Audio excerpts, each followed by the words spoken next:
Egunon, eta eskerrik asko leira erantzutagatik, ongi etorrik zaitezte Basket Team zentrura, goi mailako kirol zentrura, eta eskerrik asko zuei etortzeaketik, azken finean, imaginatzen dut mundu guztia bere lanekin eta gauzekin ibiliko dela aurreratzera, eta gauza horietara etortzea beti nolabaiteko esfortzu berezi bat eskatzen du, ezta?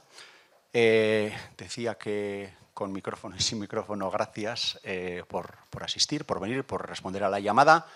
Gracias a Osman, que os lo presentaré ahora, también por ofrecerse a esta pequeña charla.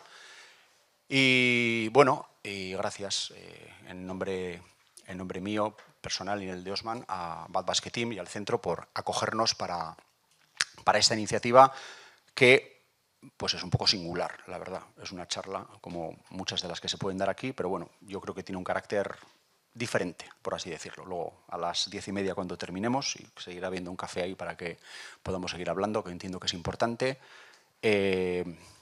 pues espero que hayáis recibido el input que más o menos preveo. Es complicado para mí presentar a Osman porque pues, le he conocido de una manera más profesional, en un entorno más profesional. De hecho, cuando le conocí, él no me conocía a mí, y bueno, pues cosas que quizá tendremos que contar algún día. Y bueno, entramos en una relación profesional que ha trascendido, sin perder la base profesional, a algo que se podría parecer a más amistad, ¿no? Y bueno, pues surgió la posibilidad y le dije, y él estaba interesado. Él ha tenido relación con el deporte, tiene relación con el deporte y concretamente con el deporte de alto nivel. No sé si lo mencionará o no, pero quizá tampoco sea importante porque cuando hicimos la invitación aquí, esto era no para deportistas, no para técnicos del deporte, sino casi para cualquier persona que tuviera ciertas inquietudes acerca de cómo funciona su cerebro y cómo podemos hacer que funcione un poco mejor. De eso es la razón por la cual Osman y yo nos conocemos, ¿no? Entonces, Osman es neurocirujano en sus ratos libres, cuando no está haciendo otras cosas. Entonces se dedica a operar cerebros. Esto pues no tendría mayor trascendencia, porque nosotros aquí pues con la neurocirugía intentamos tener la mínima relación posible. Pero yo, por la razón por la que lo conocí, era precisamente que de alguna manera explicaba metafóricamente que también se podían operar cerebros sin trepanar el cráneo. Y dije yo, pues esto igual nos puede interesar, ¿no? Siendo más precisos, pues de alguna manera él desarrolla de alguna manera o difunde, es un divulgador de las ciencias de la neurocirugía, de tal manera que se pueden hacer cambios estructurales en el cerebro sin necesidad de abrir el cráneo. Y esto, pues bueno, dice, bueno, pues puede tener una buena pinta para nosotros que colaboramos con los deportistas, que inducimos cambios en los deportistas, que tenemos problemas para ver y bueno, y en general como personas, en la medida que nos relacionamos con nuestros semejantes, pues todo el mundo detectará que su cerebro a veces, pues igual no funciona como uno hubiera deseado, ¿no? Sino que parece que tiene como vida propia y a veces hace cosas que no estaban en el guión. Y bueno, de eso viene a hablarnos, de por qué es. No hay un guión, o yo al menos no lo conozco, entiendo que es suficientemente libre él como para poder establecerlo. Y el único objetivo que me planteo yo un poco como muñidor aquí de la jornada es que pues cualquier persona que esté aquí al menos establezca un cable de conexión dentro de su cerebro y sea mínimamente operado, no sé si por él o operándose a uno mismo, eso ya lo decidirás tú, y con eso ya me daría con un canto en los dientes, porque también las limitaciones de tiempo son las que son y no podemos pretender aquí un trasplante cerebral, ¿no? Pero bueno, si alguien se lleva unos cuantos inputs y puede aprovecharlos, pues yo me doy con un canto en los dientes. Entonces os dejo con Osman.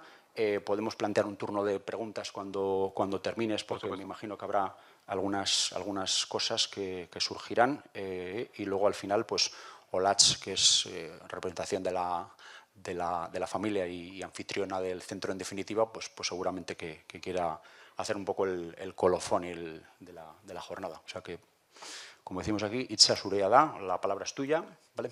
Adelante, Osman. Muchas gracias. Muy bien, poniendo un poco así de aterrizaje a la presentación de John, muchas gracias.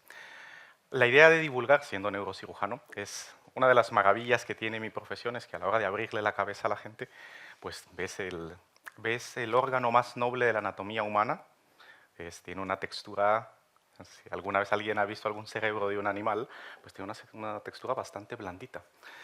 Y entonces lo primero que sorprende y llama la atención es que en esa estructura, de aproximadamente, según el tamaño de la persona, entre 1 kilo y 1,5 kilos, que es predominantemente agua y grasa, casi todo, que por eso tiene una estructura como un flan, está todo lo que esa persona es.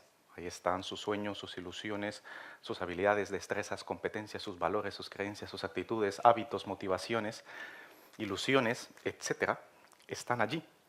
Y nosotros, los neurocirujanos, pues cuando invadimos las cavidades anatómicas de un paciente, por la razón que fuese, por un traumatismo, por un tumor, por una infección, algunas veces en el fragor de la batalla médica, quirúrgica, de salvarle la vida y la función al ciudadano, se nos olvida que es allí donde asienta la persona realmente, ¿no? No voy a entrar en ninguna digresión filosófica si realmente la conciencia pasa por allí o no, si la mente se circunscribe solo al cerebro o no. Lo que sí puedo dar cuenta de mi profesión es como una persona tenga un infarto en el tronco del cerebro, ya no hay persona.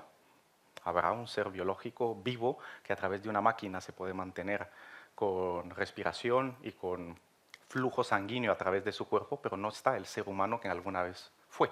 En una estructura tan pequeña como del grosor de mi pulgar, el tronco del cerebro, ahí está todo lo que nos da el nivel de conciencia, ¿no? Y todo lo que está por encima de ese tronco cerebral, pues es lo que ya le da la complejidad a lo que realmente hacemos.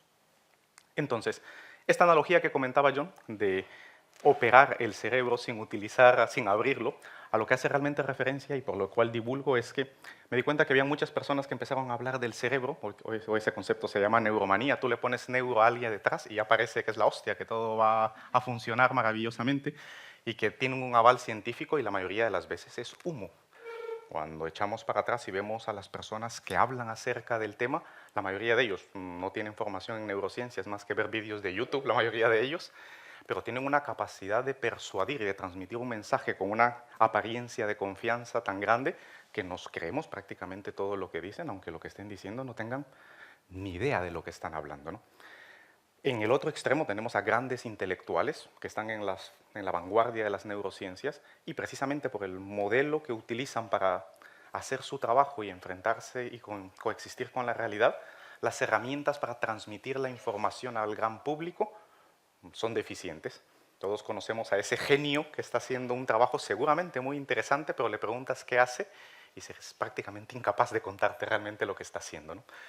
Te dice palabras técnicas que solo él entiende y pocos colaboradores, porque incluso ni los más brillantes de su campo pueden entenderlo.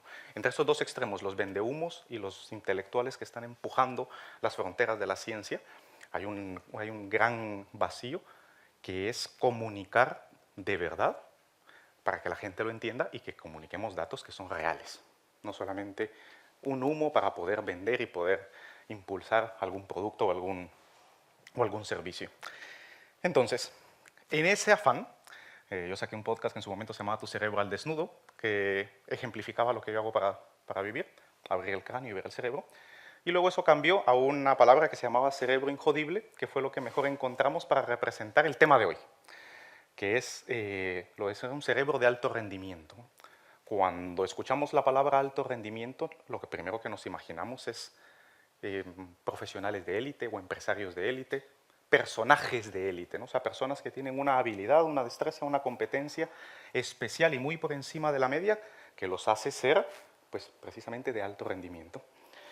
Y vamos a empezar por allí, por las definiciones. Y por eso tengo aquí yo soy muy analógico en virtud de que cuando utilizamos nuestra mano, la cantidad de cerebro que utilizamos es muchísimo mayor.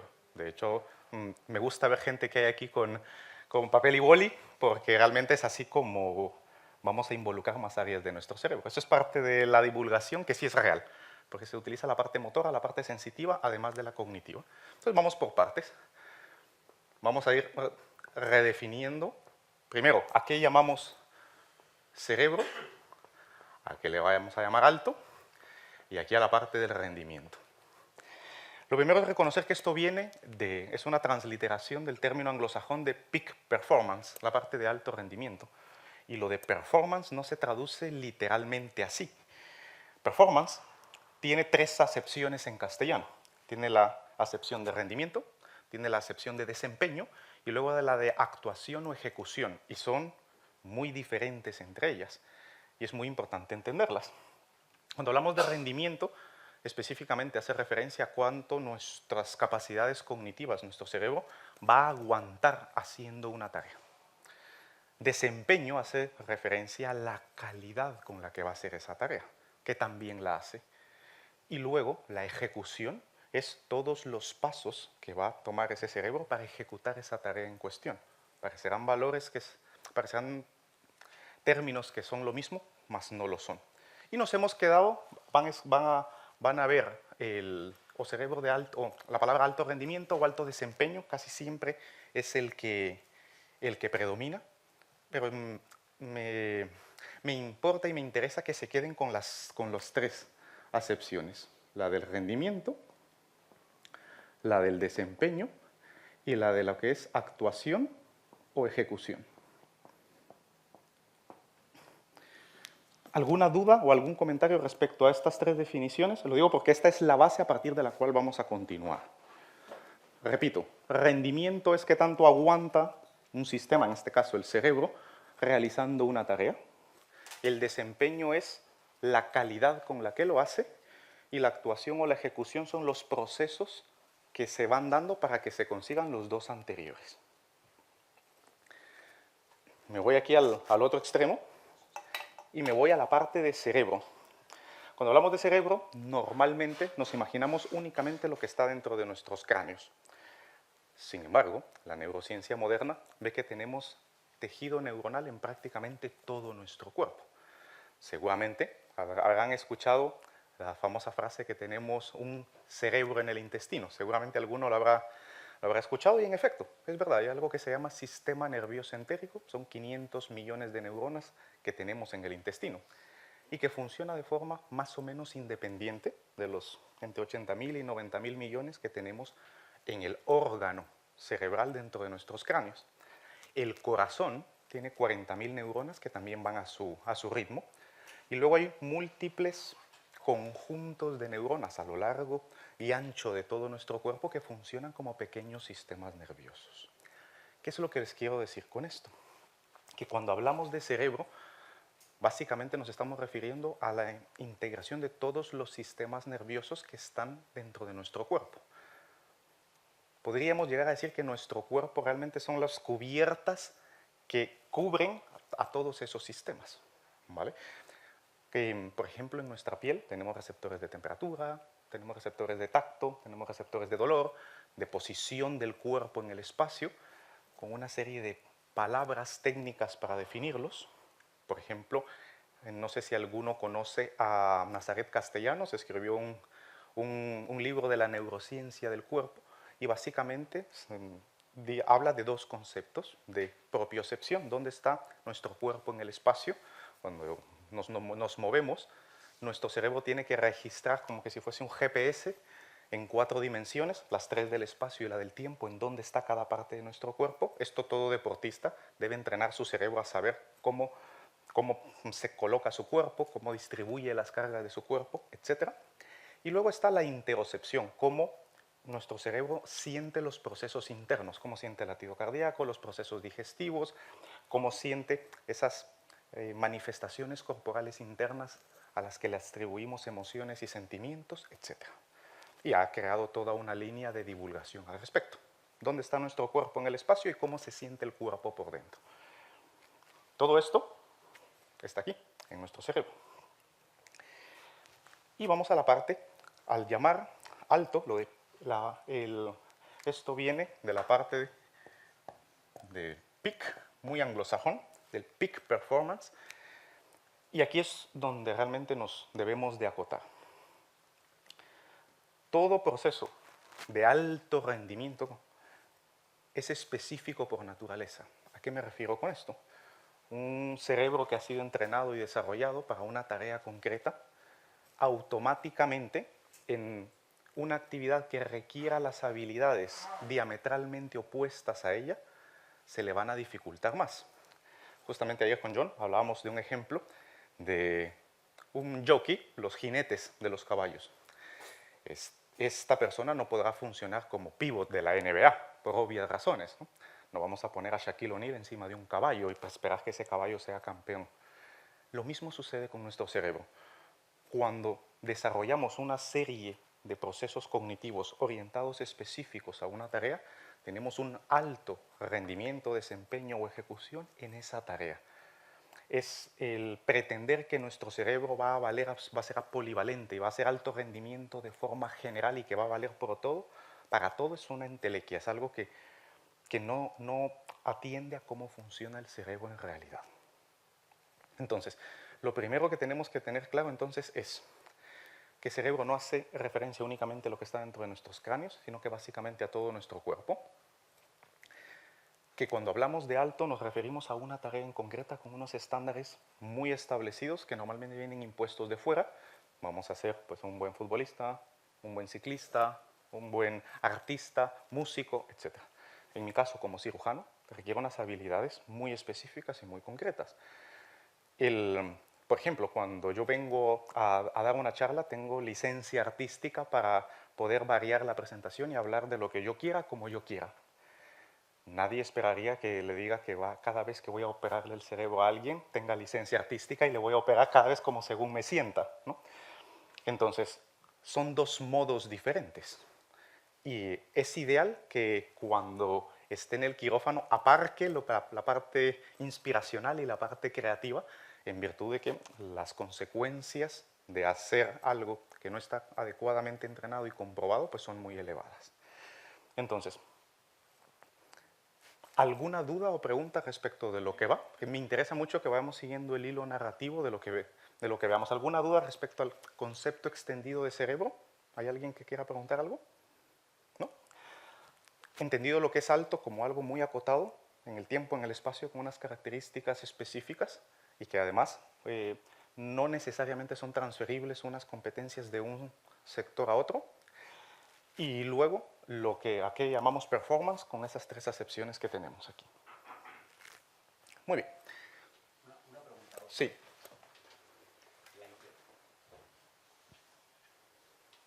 La hiperespecialización, como estás diciendo, en una tarea en concreta, lleva implícitamente, vamos a decir, la falta de desarrollo de alguna otra posible tarea. Es como si sería una especie de compartimento que si te dedicas mucho a una cosa, no te puedes dedicar a la otra. Lo has dicho, creo que lo he entendido entre líneas, que no se puede ser bueno en todo, por así decir, ¿no? Exactamente. Y que si te hiperespecializas en algo, estás generando un cierto grado de déficit o de incompetencia en alguna otra área. Sí, básicamente aquí sí tu pregunta iría según que la tarea a la que vamos a desarrollar, en dónde se mapea en el horizonte de posibilidades que el cerebro tiene para desarrollar. Vamos a poner un ejemplo sencillo en cuanto a fuerza y flexibilidad, por ejemplo. Podrían decir que con matices pertenecen a un espectro diametralmente opuesto. A mayor cantidad de carga, a mayor cantidad de fuerza que se necesite para, sobre todo carga axial, la estructura que lo sostiene debe comportarse de forma más rígida para que no se descalabre aquello, ¿no? Entonces, el pretender que alguien sea hiper mega flexible a la vez que hiper mega fuerte, sí se debe de entrenar de forma distinta la flexibilidad mínima para poder soportar una carga, pero a medida que nos acercamos a más y más y más y más fuerza, debemos de estar más y más y más rígido para soportar esa carga. Lo mismo sucede con el cerebro. Cuando, por ejemplo, un ejemplo muy característico es en los jugadores de ajedrez. ¿Alguien aquí juega ajedrez? ¿Es aficionado al ajedrez? ¿Que le guste? ¿No? Muy bien, entonces una modalidad es el juego blitz, que son partidas rápidas, y otro es el juego largo. El juego rápido puede llegar a destrozar la habilidad de un jugador de ajedrez de partidas lentas. En uno está obligado a tomar decisiones completamente aleatorias e instintivas respecto a la percepción que tiene del tablero, y así es como gana, con una capacidad de reconocimiento de patrones mayor que su oponente, mientras que en la partida larga significa de poder ir contando y pensando el número de movimientos hacia el futuro. Muchos ajedrecistas terminan quedándose en una mediocridad en ambos por lo diametralmente opuesto que son las dos habilidades. Uno requiere de paciencia y poner el mejor movimiento posible, el otro requiere de un reconocimiento y un movimiento instintivo que obligue a la otra persona a mover más rápido. Entonces, no necesariamente significa que entrenarse en un aspecto va en detrimento del otro. lo que requiere es una capacidad de aislamiento de los dos procesos en el que el cerebro reconozca que está en un contexto u otro. Y esa transferencia de modos cerebrales sí es muy difícil de entrenar y de encontrar. Hay personas que les es más fácil cambiar de una modalidad a otra. Entonces, cuando hablamos de procesos cognitivos que están enfrentados, sí genera una dificultad cambiar de un modo a otro. Entonces, diga. Cuando naces ya tienes el cerebro preparado para tener esas características en las que te tienes que desarrollar o se desarrollan luego. Perfecto, ahí vamos entrando en la materia concreta que es en donde quiero orientar la charla. En ningún momento he hablado de capacidades cognitivas, no he hablado de inteligencia, por muchas razones. La primera es que la inteligencia es un término muy burdo en el que se intentaba agrupar todo en un solo saco, medido solo de determinada manera para poder hacer diferencias entre personas. O sea, el objetivo cuando Binet, que fue el que creó el primer examen de inteligencia, lo diseñó para diferenciar a las personas entre más y menos. O sea, el objetivo fundamental era crear una división entre los que saben y pueden más y los que saben y pueden menos, con una serie de criterios muy restringidos. Luego vino, por ejemplo, Howard Gardner y dijo lo de las inteligencias múltiples y vino a poner un poquito de nueva perspectiva al respecto, no tanta solidez en su investigación, porque tampoco es las inteligencias que él denominó no son del todo independientes, pero vino a llamar la atención de que un cerebro de un artista, por ejemplo, alguien que pinta, no necesariamente es peor que el de un ingeniero. Contestando específicamente a la pregunta, nuestro cerebro nace con un set predefinido de principios, eso sí. Según la genética de nuestros padres, se reorganizan los genes de tal manera que viene fuertemente predeterminado biológicamente el RAM que va a traer ese ordenador. Eso sí es real. Es decir, no todos tendríamos el RAM de Albert Einstein, es muy probable que no, o de Elon Musk, o de alguien que le hayamos hecho un test de cociente intelectual y salga muy por encima de la media, 180, 190. Esa persona lo que tiene es una capacidad de poder procesar la información a una mayor velocidad y con mayor eficiencia. Ahora bien, ¿va a poder hacer eso con todos los tipos de tarea? No. ¿Que hay unas tareas que se le van a dar mejor que otras? Sí. Y que hay cierta predisposición biológica a que ciertos modelos y procesos de aprendizaje se adquieran a mayor o menor velocidad, con mayor o con menor esfuerzo, sí. Que esto circunscriba que una persona ya viene predeterminada biológicamente para una tarea en concreto, esto se ha intentado a lo largo de la historia de la humanidad y vemos que no ha funcionado, ¿no? Entonces, sí es cierto que venimos con una serie de principios ya predefinidos, sí venimos con una serie de influencias y predisposiciones que depende del contacto con el ambiente, van a ir por un lado u otro, ¿vale? De hecho, en este mismo contexto ha aparecido también un nuevo, como de la manera de la inteligencia, que dejamos de definirla como una sola característica y nos quedamos con algo que incluye muchas más cosas, como las inteligencias múltiples. Apareció, por ejemplo, el famoso Daniel Goleman, que todos lo habremos escuchado con lo de inteligencia emocional. Se fueron extendiendo y salen conceptos como la inteligencia social, etc. En lo que hoy por hoy es todo un campo que hablamos de las hard skills, todo aquello específico de una tarea concreta, cuando, por ejemplo, en el caso del ciclismo, pues vamos a decir cuáles son las habilidades específicas, la posición del cuerpo, el pedaleo, la capacidad de generar torque en la pedalada, etcétera, etcétera. Todas estas son hard skills, pues son muy mecánicas, reproducibles y reducibles a procesos mecanicistas paso a paso. La parte mecánica de la biomecánica y luego todo lo que importa igualmente, las soft skills. Es decir, cómo la persona se percibe a sí misma, cómo se relaciona con su entorno, cómo se relaciona con su equipo, qué narrativa se cuenta a sí mismo de lo que está haciendo, etc. Y entonces pues tenemos en todas las empresas a soportar una charla parecida a esta en la que se habla o de lo uno o de lo otro, ¿no? Ambas son importantes. Ambas son importantes. Centrarse únicamente en un aspecto de ese espectro está abocado irrevocablemente al fracaso. Por mucho que nos digamos de que somos muy buenos en algo y que nos motivemos, no nos va a hacer más competentes. y por mucho que entrenemos adecuadamente un gesto, un movimiento, una tarea, si no nos lo creemos, no lo vamos a hacer bien. Entonces, ambas son importantes.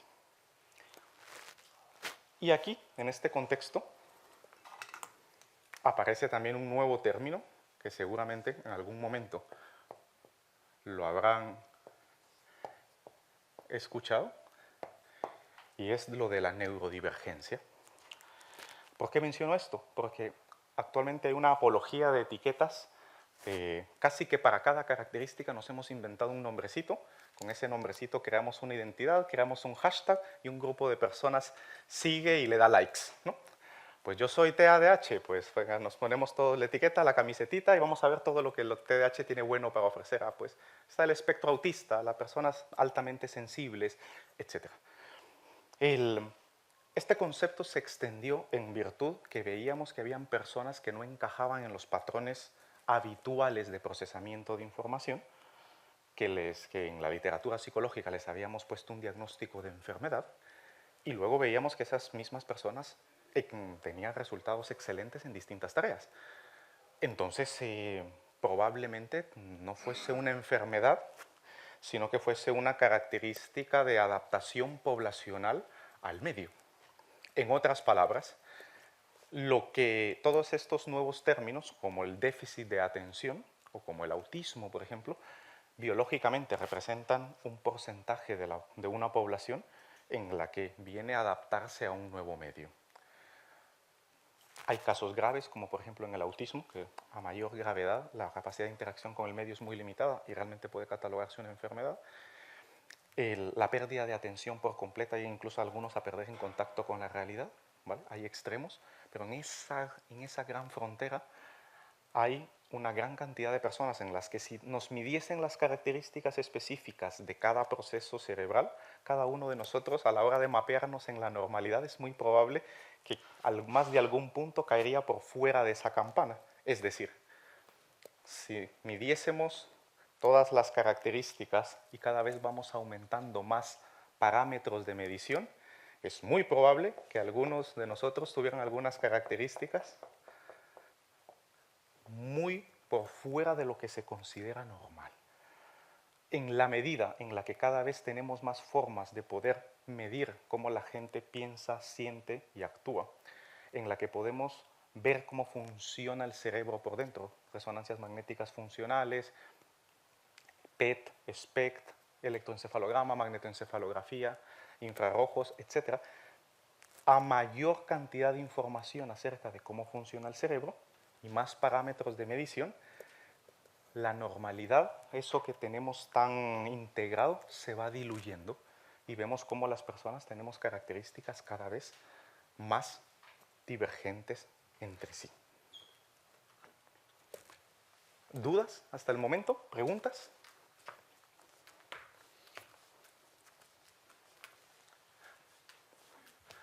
Bueno. Muy bien, ahora vamos a entrar a la parte del qué hacer entonces para tener un cerebro de alto rendimiento. Lo primero que tenemos que definir es en qué. Tenemos que definir el criterio de éxito de lo que estamos midiendo. O sea, eso es lo más importante, esto es lo más aplicable. Muy bien, yo quiero ser de alto rendimiento ¿en qué específicamente? Quiero ser un buen ajedrecista, quiero ser un buen cirujano, quiero ser un buen estudiante, quiero ser un ¿qué? En base a esos criterios de éxito, nos vamos a orientar a 3 áreas. Está el resultado, qué es lo que espero hacer, está lo que voy a hacer, y aquí lo dejaré el anglicismo de performance con todas las acepciones que ya comenté previamente, y luego está el proceso. Muy bien, estos 3 aspectos nos llevan al éxito. Específicamente, ¿qué resultado quiero alcanzar? Muy restringido, muy bien definido. ¿Cómo lo tengo que hacer? ¿Cómo mi cerebro debe de rendir? ¿Por cuánto tiempo? ¿Cómo lo tengo que hacer? ¿Cuáles son los criterios de calidad de esa tarea? ¿Qué pasos, la ejecución y cómo los debo desarrollar? La actuación. Todo esto hace el performance. Y claro, todo eso tengo que organizar mi mundo alrededor y crear un proceso para alcanzarlo. Entonces, cuando hablamos de alto rendimiento, tenemos que diseñar un criterio de éxito y orientarnos en estos 3 elementos. Estos 3 elementos, por supuesto, van a variar en la fase en la que estemos. Dependiendo de cualquiera de las fases en las que se esté, esto va a ir variando. Como estamos aquí en un ámbito deportivo, vamos a ir utilizando esa misma analogía. Nos estamos preparando, estamos en el evento en cuestión, en la competición, o estamos evaluando. Cuando nos estamos preparando, todo debe ir más orientado al proceso. Es decir, a las pequeñas y mínimas tareas que deben de realizarse de forma ordenada para poder llegar a conseguir el performance y el resultado. En el momento en el que se está compitiendo, se deja que ese cerebro que ha sido entrenado lo haga de forma automática. De ahí la importancia de una adecuada preparación. Y aquí, cuando estamos evaluando, tenemos que ver cómo ha ido esto y qué correcciones hay que hacer. Para cada uno de estos procesos, la literatura ha dividido qué es lo que tenemos que hacer. Cuando nos estamos preparando, seguramente habrán escuchado la famosa práctica deliberada o deliberate practice de Erickson, en donde tenemos que poner nuestra cabeza a funcionar, y es específicamente nuestra área prefrontal. Cuando hacemos práctica deliberada es, por ejemplo, ¿alguien aquí practica tenis o pádel o algún deporte de raqueta? ¿Ninguno? ¿Sí? Muy bien. Entonces, evidentemente, se le puede dar una pelota, pero la otra es, bueno, ¿cómo damos el drive, cómo damos el revés, cómo se hace el corte, etcétera, etcétera? Y precisamente lo que peor se nos da, si queremos competir y hacerlo bien aquí, tenemos que entrenar eso que se nos da mal y una y otra y otra y otra vez. Y de hecho, ven que los grandes campeones, la mayoría de ellos pierden las finales cuando cometen más errores no forzados. Ya cuando llegas a una final de un Grand Slam, se decide por la cantidad de errores no forzados porque la diferencia de calidad entre estas personas es mínima. Estamos hablando de los mejores del mundo. Llegados allí, a menor cantidad y menor gravedad de los errores, es lo que alcanza los criterios de éxito. Por lo tanto, hay que hacerlo de forma deliberada. Y de forma deliberada significa que nuestra corteza prefrontal, la que es más cara biológicamente, tiene que estar presente. Tenemos que estar poniendo mucha atención, tenemos que estar observando lo que hacemos y conscientemente estar modificando la tarea y el gesto. Cuando estamos en la parte de competición, esto, famoso flow o famoso flujo, es completamente lo contrario a cuando estamos allí. De hecho, se conoce como el tecnicismo como hipofrontalidad transitoria. En otras palabras, se apaga la corteza prefrontal y dejamos que nuestro cerebro y nuestro cuerpo haga lo que lo hemos estado entrenando y preparando para hacer. Aquí la autocrítica, el poner exageradamente atención a lo que estamos haciendo, no sirve de absolutamente nada. De hecho, es perjudicial. Una persona que tiene grandes dificultades, a pesar de que es campeón, es Carlos Alcaraz. Carlos Alcaraz puede tener un game perfecto y al siguiente desplomarse. Y va así. Sinner es distinto. De hecho, son los dos que se están ahora mismo peleando el primero y el segundo lugar. Él sale mucho le cuesta mucho a Alcaraz entrar en flujo porque tiene una corteza prefrontal muy crítica. Él transfiere la parte de la preparación cuando está compitiendo. Transfiere esa autocrítica, transfiere esa atención desmedida al detalle. Cosa que por momentos le perjudica y ha llegado a perder campeonatos por esa razón. Cuando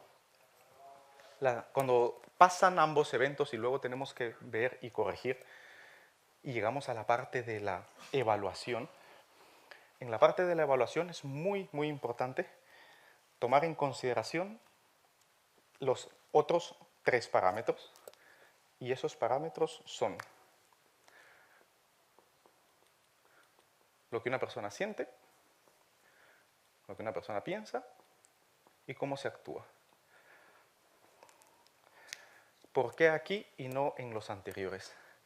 Es aquí en el momento en el que tomamos en consideración, desde el punto de vista de las sensaciones, me refiero tanto a las sensaciones corporales, gestos, movimientos, etcétera, la parte emocional, todo lo afectivo acerca de lo que estamos haciendo, la parte motivacional, etcétera.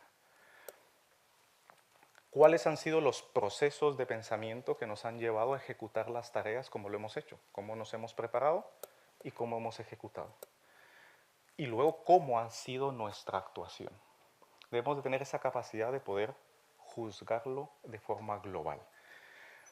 De hecho, si alguien aquí tiene en contacto con la psicología o es psicólogo o lo practica psicología deportiva, básicamente estas tres cosas son la base de la terapia cognitivo-conductual. Básicamente.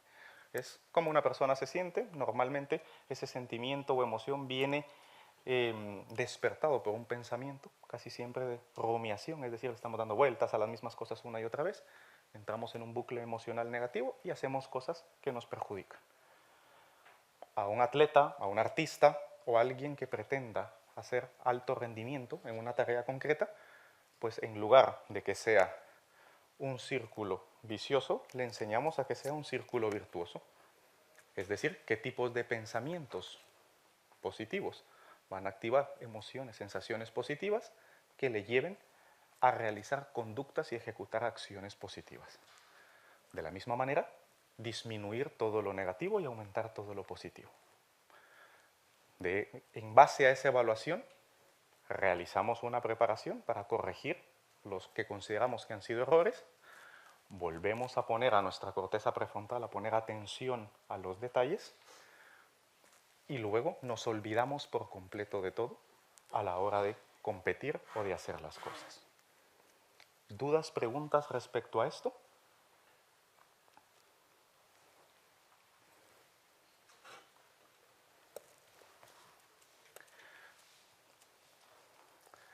Muy bien.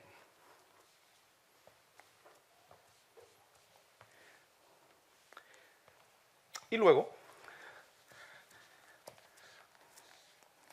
hay un acrónimo muy sencillo para poder entrar y salir constantemente de este sweet spot que vemos aquí, que es el flujo, y que es muy fácilmente recordable porque son en inglés 3 Fs. Y tiene que ser el equilibrio entre fear, focus and fun. ¿A qué hace referencia esto? Cuando hablamos del miedo, se refiere a todo lo que nuestro sistema nervioso autónomo, nuestro sistema límbico, el tronco de nuestro cerebro, viene programado biológicamente para ofrecer cierta resistencia.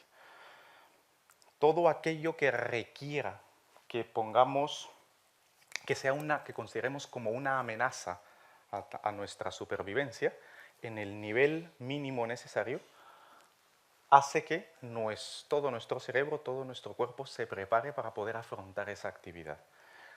Si no tenemos un mínimo de miedo, yo a la hora de venir aquí, y lo verán todos y cada uno cada vez que tiene que dar una charla, o tiene que interactuar, o tiene que hacer algo que considere importante, siempre hay un mínimo de miedo, de ansiedad, una activación autonómica corporal que nos dice que eso es relevante, que eso es importante. Es necesario esa activación. No hay que pretender anularla por completo. De hecho, a las personas que tienen trastorno de ansiedad y que eso les puede cada vez que tienen que hacer algo, lo que hay que trabajar no es en que desaparezca ese miedo. Al contrario, es transformar la interpretación que tienen de ese miedo, que ese miedo es necesario, es lo que hace que yo esté aquí enfocado, viendo la cara de las personas, quién está más interesado, quién está menos, quién se está aburriendo, etc. Me mantiene alerta para estar adaptado al medio. La siguiente es la atención. Debe ser aquí, en esta atención, es donde está esa famosa gráfica de Csikszentmihalyi que decía que por un lado estaba la habilidad que yo tengo, aquí vamos a ponerle aquí, H, y por aquí la dificultad de la tarea, ¿no? Y que tenía que estar pues, en un sitio en donde yo me sintiera lo suficientemente confortable, que la dificultad de la tarea estuviera más o menos pareada con mi habilidad. De lo contrario, si yo tengo una habilidad superior a la dificultad, me aburro. Si la dificultad es mayor a mi habilidad, me rompo, digo, no puedo. Y mantenerse en ese rango es lo que nos mantiene motivados. Entonces, para encontrar el punto óptimo de enfoque, necesitamos algo que nos dé un poco de miedo, es decir, que esté justo por encima de nuestras capacidades, justo por encima de nuestras habilidades, para que estemos realmente motivados, para que se activen todos los neurotransmisores del tronco del cerebro, para que perpetuemos la práctica de esa tarea. Si está justamente, esta gráfica venía muy bien desde el punto de vista teórico, hoy por hoy sabemos que tiene que ser algo que sintamos que casi como si no lo pudiésemos realizar. Les pongo mi ejemplo. Hay cirugías en las que justo yo he realizado cirugías muy parecidas antes, pero hay un caso en el que está justo por el borde de mis capacidades, en el que sé que lo puedo realizar, pero que no lo he hecho antes. El riesgo es grande y en mi caso las consecuencias de mis errores pues puede costarle la función o la vida a un ser humano. Entonces, tengo miedo, por supuesto. Un error tiene consecuencias muy graves y me obliga a estar enfocado porque no es algo que haga de forma autónoma, porque no lo he hecho muchas veces. Hay otras cirugías en las que ya las puedo hacer completamente de forma automática porque el nivel de habilidad es un punto y el nivel de la dificultad es menor. Y lo más importante para que algo sea sostenible a largo plazo. Lo que se describe en la literatura como una actividad autotélica, un eufemismo, un palabra que lo que quiere decir es que hacer la actividad sea el fin en sí mismo, que haya un disfrute de hacer esa actividad en sí mismo. En mi caso, yo siempre digo, el operar es la segunda cosa que más disfruto cuando estoy en el quirófano. La primera es enseñarle a los residentes a operar. Por eso estoy en un hospital universitario. El ver a una persona que inicialmente es muy torpe en sus gestos con sus manos, torpeza no es un adjetivo negativo, todos somos torpes hasta donde nuestro nivel de habilidad llega. Entonces, somos a menor conocimiento y menor habilidad, mayor torpeza, y en la medida en la que se va transfiriendo esas destrezas, esos conocimientos y esas competencias, ver a una persona que no podía ejecutar un acto quirúrgico y verle luego operar y hacer cirugías complejas de forma autónoma, es, en mi caso, gratamente satisfactorio. Entonces, cuando yo me enfrento a un caso difícil, me encanta porque me lo estoy pasando bien, me gusta, y cuando estoy enseñando a alguien a operar también, es lo que hace que pueda aguantar 2, 3, 4, 5, 6, 7 horas en un quirófano, en el que pase operando días enteros, y me canso y vuelvo, y vuelvo. Es una actividad lo suficientemente satisfactoria en sí misma, solo la ejecución del acto quirúrgico. Y esto es la variable que determina la sostenibilidad de la actividad. Esto determina el nivel de implicación corporal, qué tanto nuestro cuerpo va a estar dispuesto a enfrentarse a esa actividad. Esto determina cómo se van a aplicar los recursos activados por el miedo y esto determina cuánto tiempo puedo sostener esa actividad.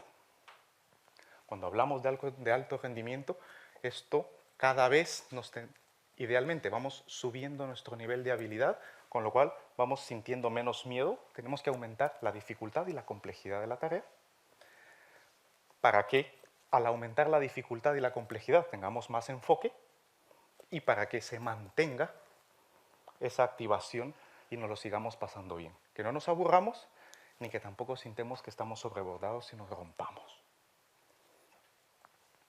¿Dudas? ¿Preguntas? ¿Comentarios?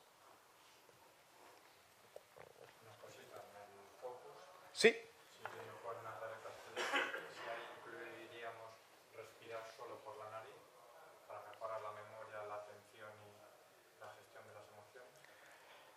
Muy bien. ¿Daríamos un valor a eso? Sí, por supuesto, por supuesto. Voy a poner ejemplos concretos de lo que yo hago. Algunas veces, por muy planificada que esté una cirugía, cometo un error.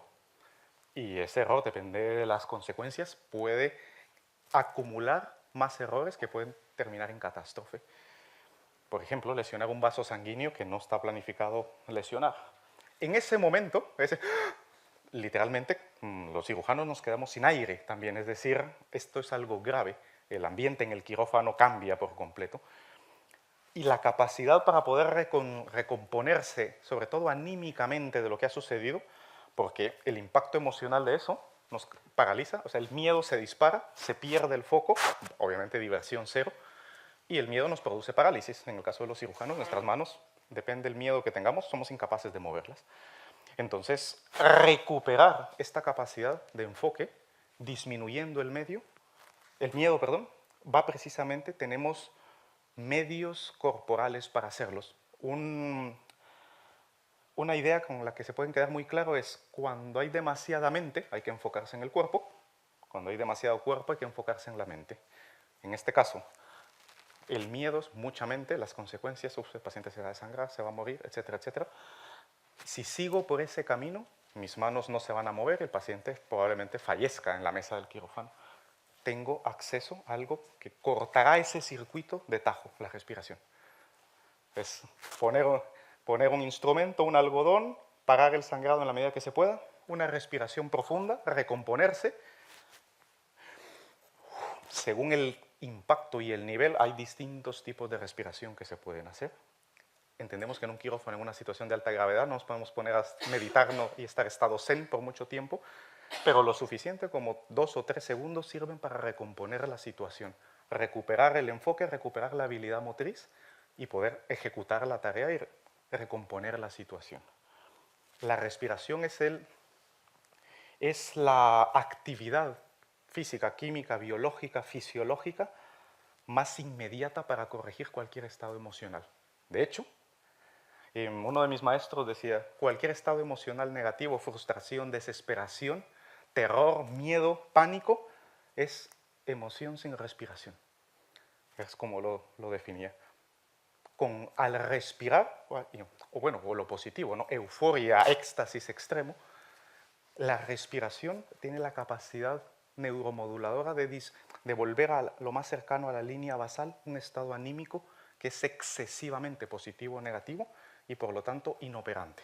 En este caso, entrar en pánico paraliza todo.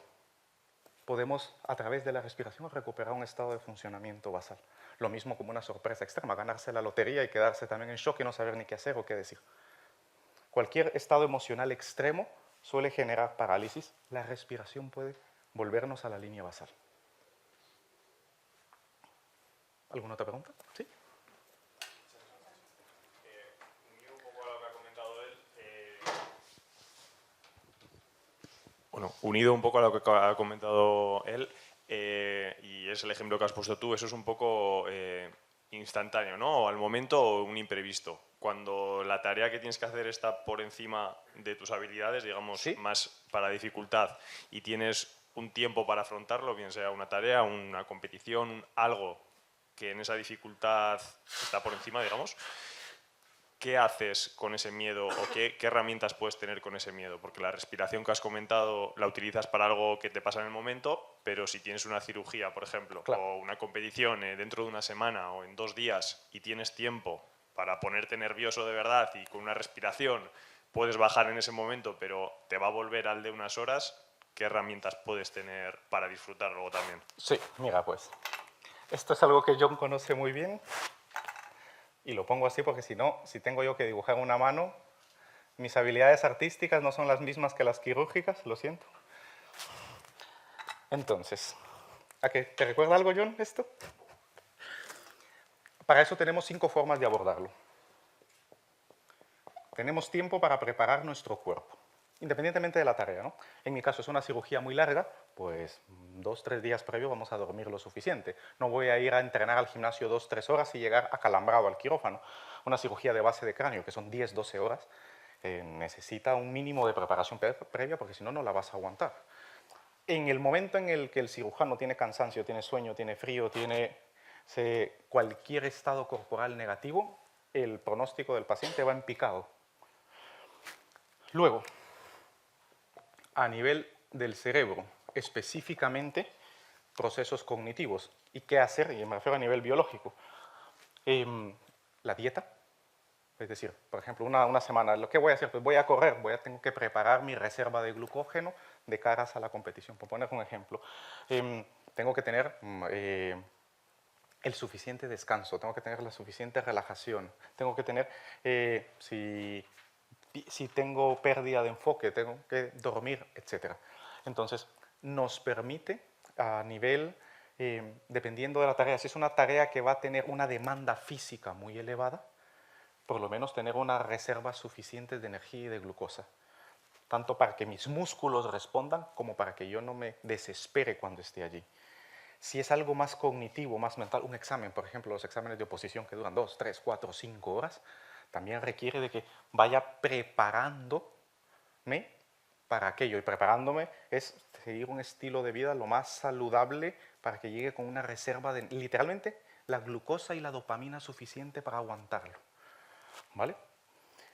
Luego es muy bien. Aquí entramos en, vale, me voy a enfrentar a algo que es muy intelectual, que va a ser muy emocionalmente demandante, o qué área del sentir, pensar o actuar es la que va a estar más representada. Ejemplo, vamos a tener una conversación difícil con nuestros colegas en el trabajo, voy a terminar con mi pareja, lo que fuese, ¿no?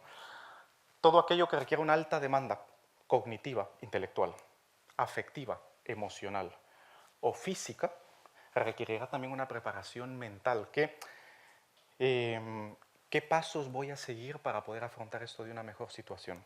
Diseñar un sistema, un esquema que me permita guiar y navegar la situación a la que me voy a enfrentar para que no me sorprenda. En mi caso, por ejemplo, cuando es una cirugía jodida, también los cirujanos tenemos, como toda persona, un espectro de habilidades y destrezas. A mí hay cosas que se me dan mejor en la neurocirugía que otras. Entonces hay procedimientos que se me dan mejor que otros. Si me voy a enfrentar a uno que es difícil y encima no está en lo que mejor se me da, pues voy con un miedo de la hostia, o sea, voy muy jodido. Con lo cual, debo de tirar, aquí no será tanto el problema, aquí tampoco será de aquí. ¿Cómo yo me preparo psicológicamente para enfrentarme a una cirugía que no me gusta, que considero que no tengo la habilidad suficiente y que encima la tengo que hacer porque es mi trabajo, ¿no? Y aquí, el ambiente, el entorno. ¿Qué puedo hacer yo para facilitarme las cosas en todo lo que voy a realizar? En mi caso, por ejemplo, cuando yo llego, gran parte de mi casa es como un, no sé, como un estudio zen, más o menos. Yo ya tengo suficiente adrenalina en mi trabajo como para encima llegar a casa y tener demasiados estímulos. Entonces es literalmente una cama, una mesa, un foquito y poco más. Es decir, en el momento en el que yo entro en mi habitación, es un ambiente que lo que va a hacer es que relajarme lo suficiente para bajar toda la carga de adrenalina que usualmente tengo en mi trabajo. De la misma forma, cuando me despierto tengo la suficiente paz para salir de casa tranquilo para lo que me voy a enfrentar. En otros contextos, por ejemplo, si alguien es muy desorganizado y le cuesta priorizar y organizarse, pues puede, famosas técnicas y sistemas y hábitos, de dejarlo ya todo preparado para empezar al día siguiente. Podemos nosotros modificar el ambiente que nos rodea para que ese ambiente a su vez modifique nuestro estado de ánimo y modifique nuestra predisposición natural para hacer las cosas. Y por último, que este es el más variable de todos, la situación. Evidentemente, aquí, este es en el que menos margen de maniobra tenemos, porque es imposible que nosotros, por mucho que yo me hubiese preparado para esta charla, no puedo hacer que cada una de las personas que está aquí esté motivada, le guste y sienta que esto le sirva para algo. Eso escapa a mi círculo de influencia. ¿Qué puedo hacer? Pues ayer vine con John y le dije, oye, vamos a ver el sitio, a ver cómo está. John me dijo, mira, va a haber suficiente luz. Le digo, porque es temprano, y además es temprano, estamos todos pues cao, o sea, más temprano del día, más sueño tenemos todos, por obvias razones, y las condiciones, tenemos poca luz, etc. Bueno, vamos a dormir más. Bueno, pues es amplio y las sillas están lo suficientemente separadas. Yo no utilizo pantallas, yo solo utilizo una pizarra, utilizo mi voz, nada más. Entonces, intento en la medida posible favorecer primero el ambiente, todo lo que nos rodea, y luego la situación, crear la atmósfera lo más favorable posible. Volviendo a lo mío, al quirófano, por ejemplo, yo subo, hablo con los compañeros con los que voy a operar, instrumentistas, anestesistas, etc. Bueno, vamos a hacer esto, les cuento la cirugía, más o menos de qué va a ir, pido todas las cosas adelante.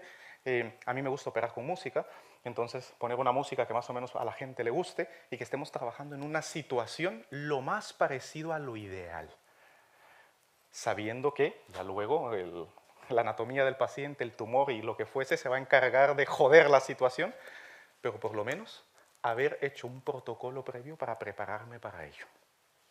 Teniendo esta manita en mente, tenemos un margen de maniobra para saber en dónde tenemos que actuar en cada situación.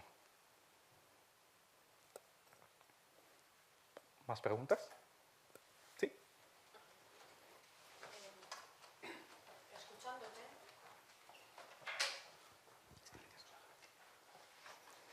Escuchándote, bueno, yo escucho continuamente las emociones. Sí. Totalmente, sí. Y veo lo importante que es ese equilibrio, ¿no? Entre la parte cognitiva, entre la parte emocional, el hacer. Y mi mente todo el rato estaba en el deportista, ¿no? Claro. Pero aquí estamos entrenadores, entrenadoras, gestores, gestoras. Sí.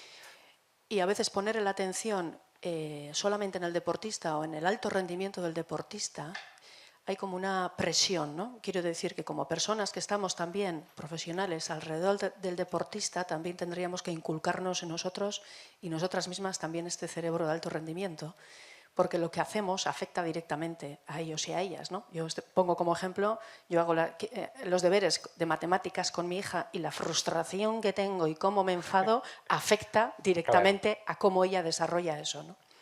Entonces, un poco también esa reflexión, ¿no? Que el alto rendimiento, en este caso, no solamente está en los deportistas, sino también está en las personas que rodeamos a los y las deportistas, ¿no? Porque estamos todos para lo mismo. Por supuesto. Aunque el plan para cada uno sea diferente, evidentemente, ¿no? Ese entrenamiento de nuestro cerebro para la tarea que tenemos que desarrollar, aunque sea diferente, ¿no? Y me parece fundamental el tema del equilibrio. ¿Y qué cambia? ¿Sí?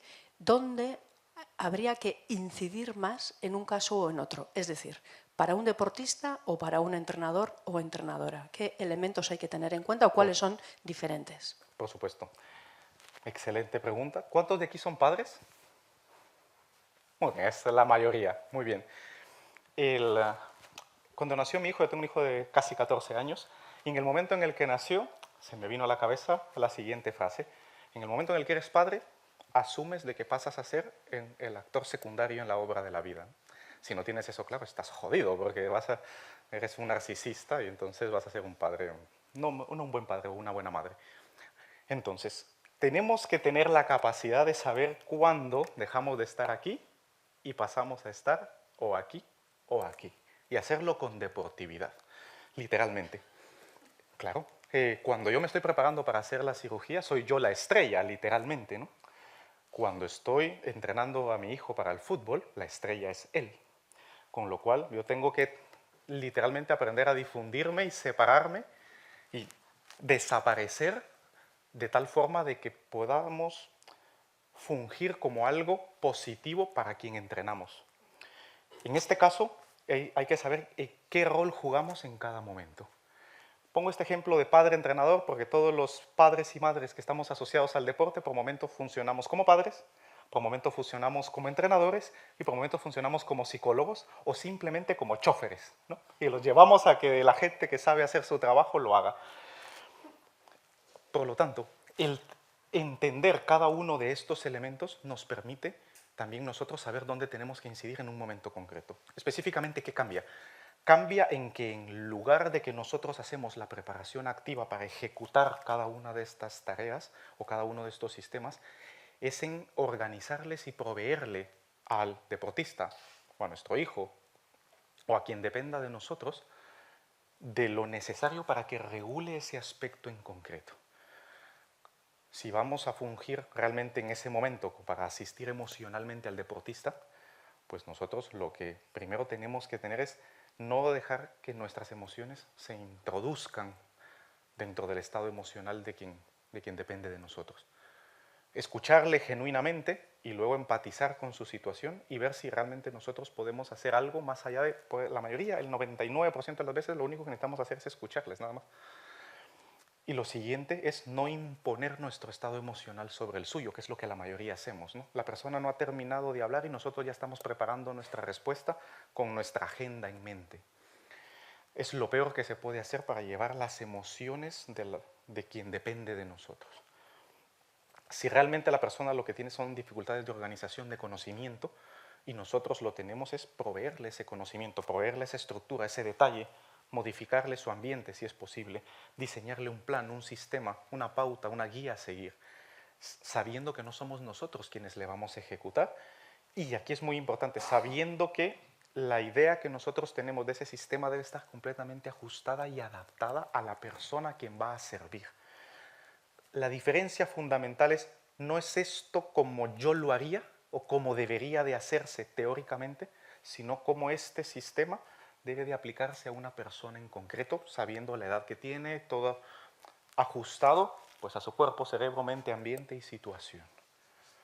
Básicamente son dos cosas. Uno, dar un paso atrás y no meter nosotros nuestra cuchara donde no pertenece, que es lo que la mayoría hacemos de forma inconsciente. Y la segunda es adaptar, reconocer en qué rol jugamos en ese momento y cualquier pauta que vayamos a dar que esté ajustada y personalizada al individuo y a la situación concreta a la que nos refiramos. ¿Alguna otra duda? ¿Pregunta?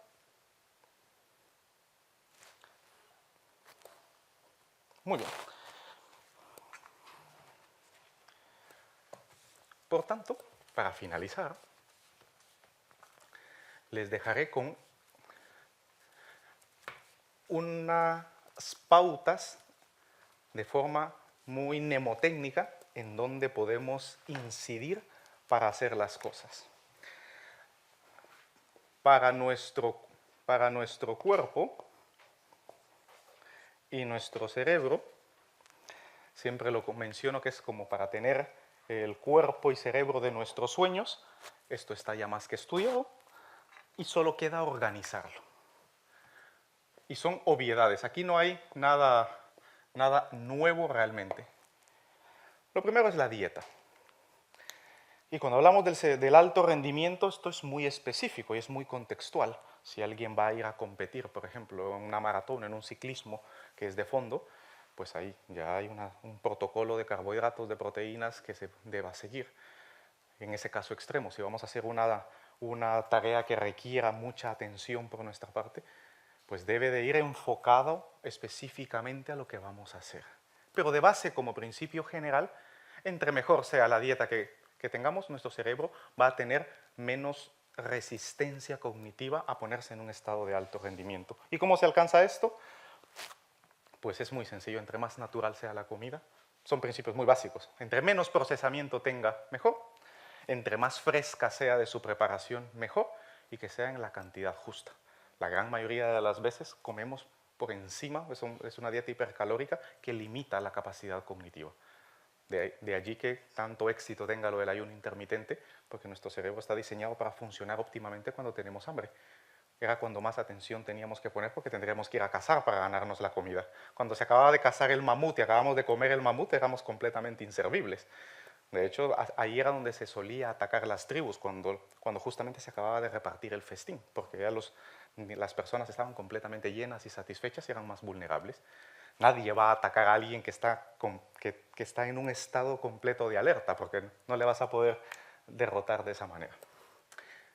Luego las R's, aquí es un protocolo que sigue la siguiente. Lo primero es respirar, lo que mencionábamos antes, y depende del contexto. Si estoy en un estado de agitación, requiere una respiración más profunda y lenta. O al revés, si siento que me falta el aire, que no puedo respirar, y entonces es aumentar un poco la frecuencia de esa respiración. Depende de cómo yo me sienta. Una vez respiramos, el respirar nos permite una pequeña recuperación. Y recuperación en este contexto significa volver a un estado emocional y cognitivo que no esté influido por ningún extremo emocional. Nos permite recomponernos. Una vez recuperados,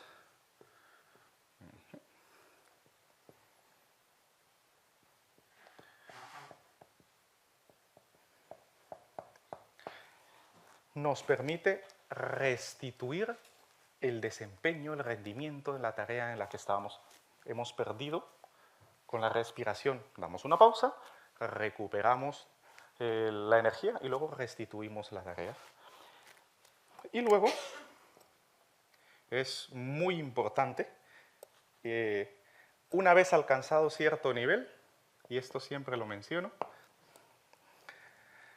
la risa, todo, volviendo nuevamente a la analogía del quirófano, afortunadamente el 99% o más de las veces se queda en sustos y los pacientes salen bien. Y luego dices, bueno, te permite tomar un poco de perspectiva y reírte de la situación una vez ha pasado. Y esta parte es importante porque el fan que mencionaba previamente le deja al cerebro una huella en la que dice, la gran mayoría de veces que te enfrentas a una desgracia, eres capaz de recomponerte, eres capaz de reírte al final porque lo has hecho bien. La siguiente vez, porque lo único seguro cuando haces algo tan difícil es que te vuelva a suceder, tu cerebro tiene la capacidad de volver a un ancla previa y recordar que fue capaz de salir de ahí y que terminó color de rosa, la mayoría de las veces. Muy bien. La E, vamos a bajarla para aquí, es de ejercicio. Y aquí, evidentemente, cuando hablamos de alguien de alto rendimiento, estamos hablando que son una serie de actividades concretas y específicas. Esto es completamente contextual. No será el mismo ejercicio que va a hacer alguien que practica halterofilia, que alguien que practica gimnasia, que alguien que practica natación. Pero para general, para todas las personas que no somos deportistas de alto rendimiento, una actividad física moderadamente intensa de 3 a 5 veces a la semana, que eleve nuestra frecuencia cardíaca al 75% de su capacidad durante 30 minutos, pues mantendrá al cerebro en un estado de mínimo optimización de funcionamiento. La A de aprendizaje. Siempre debemos de estarnos enfrentando a algo nuevo, aunque sea una actividad que ya consideremos que sabemos hacer. La idea es llevarlo siempre un paso más, un paso más, un paso más, que requiera que estemos constantemente adquiriendo nuevas habilidades, destrezas y competencias, nuevos conocimientos. La M es de meditación. Como actividad, la palabra que está ahora de moda, el mindfulness, como filosofía. Atención plena. Cuando tenemos una atención plena en las actividades que realizamos a lo largo del día, luego podemos saber qué aspectos son los que se nos dan bien, los que se nos dan mal, los que nos están ocasionando dificultades y los que tenemos que trabajar en cada meditación. La meditación tiene, evidentemente, la meditación es una caja de herramientas. Hay prácticas de meditación compasivas, de empatía, de escaneo corporal, de respiración, etc. Según la actividad a la que nos vayamos a enfrentar, hay una técnica de meditación concreta para mejorar ese aspecto específico. Pero en general, con parar y solamente observar a nuestro cerebro durante un periodo de tiempo, 5, 10, 15, 20 minutos, idealmente donde se ha demostrado un mínimo de funcionamiento es 15 minutos todos los días. Si alguien puede encontrar en la mañana o en la noche lo que mejor le venga, idealmente las dos, por la mañana y por la noche, mantenemos a nuestro cerebro limpio. ¿Limpio en qué sentido? En el que toda esa rémora y acúmulo de diálogo negativo y emociones negativas asociadas a ese diálogo, no las eliminamos, pero las observamos y les quitamos su poder, poco a poco. Y la S viene en dos vertientes, una individual y una colectiva.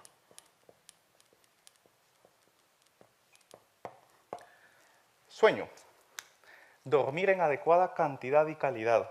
La cantidad es también altamente contextual. De media, El 90% de la humanidad requiere entre 7 y 9 horas, con una media de 8, pero para nada representa un caso individual concreto. Hay personas que tienen ciertas mutaciones que tienen menor necesidad de sueño, otros que necesitan más. Eso en cuanto a cantidad. La calidad, temperatura baja, idealmente por debajo de 20 grados, eso es frío. El cerebro duerme mejor cuando está frío, en absoluta oscuridad y en absoluto silencio. Estas tres características son fundamentales. Y socialización. La socialización, el que un cerebro interactúe con otros cerebros, es indispensable para un adecuado funcionamiento. Se necesita un cuerpo para tener un cerebro, pero se necesitan múltiples cerebros para hacer una mente.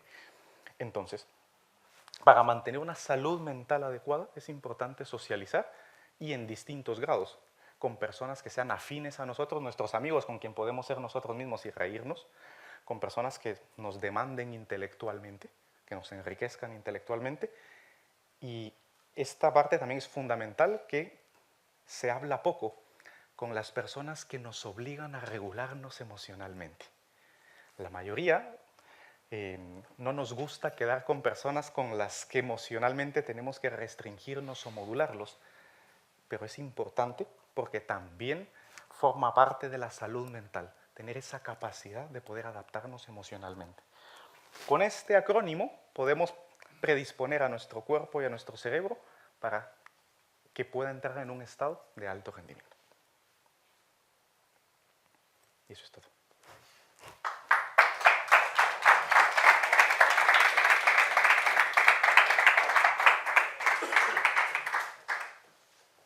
¿Quiere hacer alguien alguna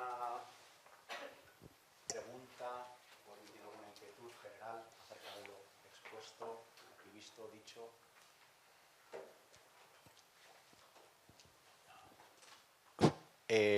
Bueno, yo en todo caso pues agradecerte la presentación. Creo que quien más que menos se puede llevar algún deber para casa o alguna fórmula de funcionamiento, casi pienso que demasiadas en algún caso, pero bueno, haremos lo que podamos. Y quería darle la palabra a Olatz como anfitriona del centro para que diera aquí un poco colofón de lo oído o de la utilidad acerca de lo expuesto y para cerrar un poco la charla y bueno, seguirá habiendo un poco de café, me imagino, ahí afuera y un pequeño croissant para cada uno, para cada una,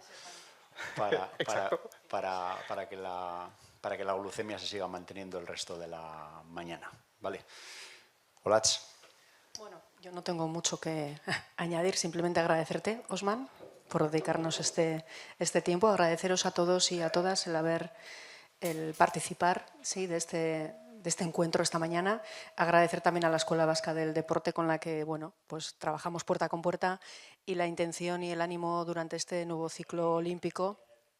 El nuevo, bueno, ya estrenado, ya ha pasado un año casi, pero bueno, sí que era también poner el foco en la figura de los entrenadores y entrenadoras, ¿no? En este caso es verdad que muchas de las cosas que hacemos o iniciativas que tenemos siempre están vinculadas al deportista propiamente, pero también nos parece interesante empezar a aportar de alguna manera a aquellas personas que estáis al lado de los deportistas, de las deportistas, ya no solamente como herramientas para aplicar con el deportista o la deportista, sino que herramientas también para vosotros y vosotras mismas, ¿no? Porque todos queremos ese bienestar, esa salud mental, ese descanso de alguna manera, y bueno, y ese es el ánimo y el objetivo que tenemos ahora en Basket Team. Y bueno, pues iniciaremos pues pequeñas pildoritas que nos ayuden y bueno, y en la medida en la que vayamos observando y teniendo vuestro feedback, ya iremos viendo hacia dónde enfocamos, digamos, estos encuentros. Pero bueno, muchísimas gracias por estar aquí.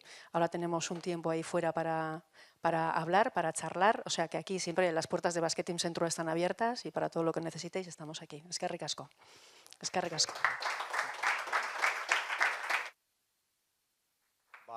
Listo, besterik gabe. Kafea hartu nahi balun duzue, hor kapoan, eta, bueno, Osmanekin edo guren artean hitz egiteko ere, aukera izango dugu.